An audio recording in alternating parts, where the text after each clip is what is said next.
আজ রাস্তায় হাঁটতে হাঁটতে এক বৃদ্ধ দাদুর সঙ্গে দেখা হলো।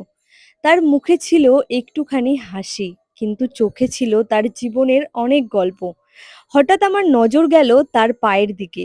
খালি পায়ে সে রাস্তা দিয়ে হেঁটে হেঁটে সবার কাছে সাহায্য চাইছিল। বললাম যে তোমার বাড়ি কোথায়? বাড়িতে মধুরামঘর। এত দূর থেকে আসছো তুমি এই রোদ্রের মধ্যে ভিক্ষা করছো, বাড়িতে কেউ নাই? কেউ খালি নাই? খালি আছে, বেটা আছে দিল্লি। দিল্লি আছে? হ্যাঁ, তুমি দেখেছি খালি পায়ে হাঁটতেছো, পায়ে জুতাও নাই। আছে, ছুটে গেছে। ছিঁড়ে গেছে? হ্যাঁ, তাহলে এই যে এখানে দোকান থেকে আমি তোমাকে একটা জুতা কিনে দেবো, তুমি নিবা? হ্যাঁ।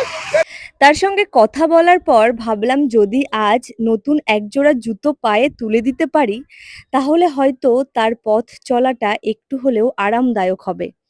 আমার সঙ্গে দোকানে নিয়ে গেলাম দাদুকে। দাদুর নিজের পছন্দ মতো জুতো বেছে নিল।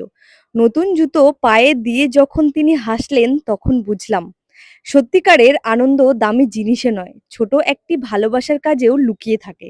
আপনাদের যদি এই ছোট্ট উদ্যোগ ভালো লাগে তাহলে ভিডিওটা শেয়ার করুন। হয়তো এই ভিডিও দেখেও আরেকজনও কারোর মুখে হাসি ফোটানোর অনুপ্রেরণা পাবেন।